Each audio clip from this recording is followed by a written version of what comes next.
औज़ुबिल्लाहिमिनश्शैतानिर्रजीम बिस्मिल्लाहिर्रहमानिर्रहीम। आज हमने पढ़ना है बेटा हमारी ये एनाटॉमी फिजियोलॉजी की बुक है LHV पार्ट फर्स्ट की। आज हमने पढ़ना है पेज नंबर 37 से। आज हमने पढ़ना है बेटा लेयर्स ऑफ यूट्रस, यानी बच्चादानी की कितनी लेयर्स हैं बेटा। ये दिखा रखी है एक लेयर यहाँ पे एंडोमेट्रियम, अंदर वाली जो लेयर है वो क्या कहलाती है, एंडोमेट्रियम। वैसे 3 तहें होती हैं, ये मैं दिखा देता हूँ आपको। ये देखें बेटा 3 लेयर्स होती हैं। जो अंदर वाली लेयर है यहाँ पे ये एंडोमेट्रियम है, दरमियान वाली ये मोटी जो पिंक कलर की दिखा रखी है ये मायोमेट्रियम है, और ये बिल्कुल बैरूनी जो है ये पेरीमेट्रियम है। तो मायो मिडल वाली बेटा, एम से मायो, एम से मिडल, एंड से एंडो अंदर वाली है बेटा, और सबसे बैरूनी पेरीमेट्रियम है। इनके नाम याद रखने हैं।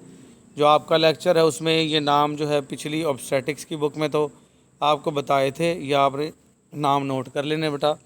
लेकिन इस बुक में नाम नहीं बताएगा। अंदरूनी तय, दरमियानी तय, बैरूनी तय, इस तरह की बातें करेगा बेटा। Inner layer, middle layer, outer layer, तो ये बातें करेगा। आपको इनके नाम भी याद होने चाहिए, और मज़ीद मैं आपको समझाता हूँ अब। तो ये लेक्चर पे वापस आ गए हैं बेटा। ये देखें ज़रा, ये इसकी दोबारा से दिखा रखी हैं। ये बेटा आउटर आपका मतलब रिप्रोडक्टिव ऑर्गन है, और ये इंटरनल हैं। तो यहाँ पे चलते हैं बेटा। तो ये सबसे आउटर लेयर लॉन्गिट्यूडनल फाइबर्स की बनी हुई है, ये सबसे बैरूनी है बेटा तय। तो ये क्या थी आपकी, पेरीमेट्रियम बेटा। आउटर लेयर क्या थी, पेरीमेट्रियम। यहाँ लिख सकते हो आउटर लेयर लिखा उसने सिर्फ, इसका नाम याद रखने के लिए पेरीमेट्रियम है। ये cover the anterior and posterior surface, ये अंदरूनी और अगली और पिछली सतह को कवर करती है। ऑफ द बॉडी को, ऑफ द यूट्रस बच्चादानी की बॉडी को, reaching from the level of internal orifices, और ये पहुंचती है बेटा इंटरनल ऑरिफिसिस से इन फ्रंट सामने की तरफ, and to the internal orifices behind, और पीछे से ये अंदरूनी ऑरिफिसिस तक पहुंचती है पिछली जानिब से बेटा। एक होता है बेटा ये ऑरिफिसिस, मैं आपको बताता हूँ। दोबारा हम उस पिक्चर पे चलते हैं। यहाँ देखें बेटा, ये जो सर्विक्स है ना बेटा, ये वाला एक तंग रास्ता है, और ये वाला एक तंग रास्ता है। ये वाला एक्सटर्नल ऑरिफिसिस है, ये वाला इंटरनल ऑरिफिसिस है। ठीक हो गया, ये रास्ते हैं बेटा। तो ये यहाँ पर पहुँचती है बेटा इन फ्रंट से इंटरनल ऑरिफिसिस से, ठीक है, और बिहाइंड से इंटरनल ऑरिफिसिस की तरफ से पहुँचती है, बिहाइंड पीछे से और आगे से। दिस लेयर ऑफ मसल्स, ये मसल्स की जो तह है, शॉर्टन्स द कैविटी, इस कैविटी को थोड़ा तंग कर देती है, ऑफ यूट्रस बच्चादानी की, and pulls up the cervix, और सर्विक्स को अंदर की तरफ खींचती है, and so helps to cervix to dilate, और ये मदद करती है सर्विक्स को थोड़ा सा चौड़ा होने में। मैं दिखाता हूँ आपको बेटा कहाँ से तंग हो रही है और कहाँ से चौड़ी हो रही है। ये देखें ऊपर पिक्चर में, ये दरमियान से डायलेट हो रही है, और यहाँ दोनों ऑरिफिस पे थोड़ा सा तंग है। तो यही बताना चाह रहा है यहाँ पे। ये डायलेट का मतलब होता है खुला होना बेटा, और पुल्स का मतलब खींचना, और शॉर्टन्स का मतलब छोटा होना। मिडल लेयर आ गई। मिडल लेयर का नाम क्या था बेटा, मायोमेट्रियम था।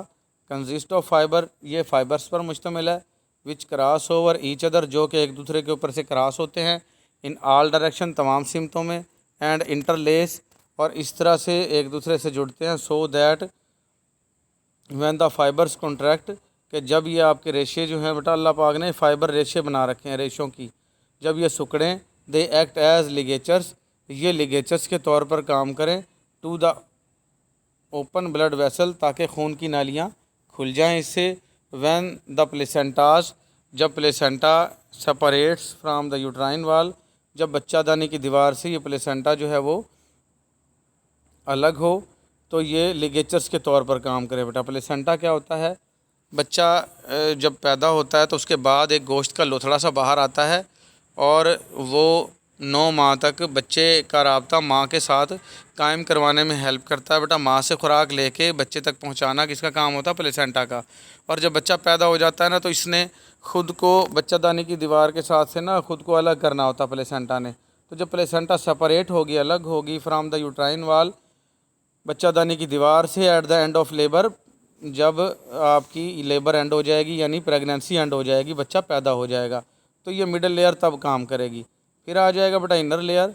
इनर लेयर का नाम क्या था बेटा, एंडोमेट्रियम। ठीक है, ये सर्कुलर फाइबर्स होते हैं, इसमें गोज़ अराउंड द बेबीज, ये बच्चे के इर्द गिर्द होती है, ऑफ द यूट्रस, बच्चादानी में, एंड असिस्ट, और मदद करती है the dilation of the lower uterine segment, जो नीचे वाला सेगमेंट है यूट्रस का, उसको चौड़ा करने में, खुला करने में मदद करती है, क्योंकि बच्चे ने 9 माह स्टे करना है यहाँ पे। फिर ligaments of the uterus, uterus के जो लिगामेंट्स हैं बेटा, जो फाइबर्स हैं, उनके नाम लिखे हुए हैं। ये यूट्रस के अंदर कितने किस्म के फाइबर्स हैं।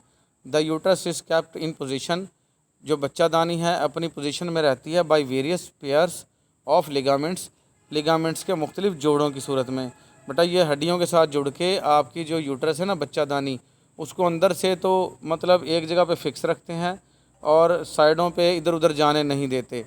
तो कौन कौन से हैं, ब्रॉड लिगामेंट्स, चौड़े लिगामेंट्स हैं बेटा, राउंड लिगामेंट्स, गोल लिगामेंट्स हैं, राउंड का मतलब गोल होता है, ब्रॉड का मतलब चौड़ा, ट्रांसवर्स सर्वाइकल लिगामेंट्स, ट्रांसवर्स कहते हैं एक दूसरे को क्रॉस करने वाले, और यूटेरो सैक्रल लिगामेंट, सैक्रम एक हड्डी है कूल्हे की बेटा, जो उसके साथ यूट्रस को यानी बच्चादानी को जोड़ेंगे, वो लिगामेंट्स कहलाएंगे। लिगामेंट्स ऐसे रेशे जो यूट्रस को अपनी जगह पे फिक्स रखते हैं, जोड़ के रखते हैं, वो ये लिगामेंट्स हैं। 4 इनके नाम याद कर लें। These ligaments hold the cervix firmly, ये लिगामेंट्स इस सर्विक्स को अपनी जगह पे कायम रखते हैं, but allow the body of uterus to move freely, लेकिन जो बच्चादानी है उसकी जो वाल्स हैं उनको मूव करवाते हैं फ्रीली। ये देखें बेटा, यहाँ से मैं दोबारा दिखाता हूँ, पिक्चर पे जाते हैं कि ये है सर्विक्स आपकी, ये तो फिक्स रहती है लेकिन बच्चादानी इधर उधर भी हो सकती है। तो ये जो लिगामेंट्स हमने पढ़े हैं सर्विक्स को अपनी जगह पे फिक्स रखवाते हैं, और बच्चादानी, क्योंकि इसमें बेबी ने बेटा 9 माह तक हरकत भी करनी है, मूव भी करना है, ये थोड़ा बहुत हिल सकती है लेकिन सर्विक्स अपनी जगह से हिलती नहीं है। तो यही लिगामेंट्स हैं जो सर्विक्स को अपनी जगह पे कायम रखते हैं और उसको जो है यूट्रस को मूव करने की इजाज़त देते हैं, स्पेशली ड्यूरिंग प्रेगनेंसी, ख़ास तौर पर उस वक्त जब हमल होता है। ठीक हो गया बेटा। फिर आ जाएंगी हमारी फ़्लॉपियन ट्यूब्स और ओवरीज, हार्मोन्स, वो हम पढ़ेंगे अगले लेक्चर में। आज के लिए हमारा इतना ही। ये लेयर्स उम्मीद है आपको याद हो गई होंगी अच्छी सी। मिलेंगे अगले लेक्चर में। अल्लाह हाफिज़।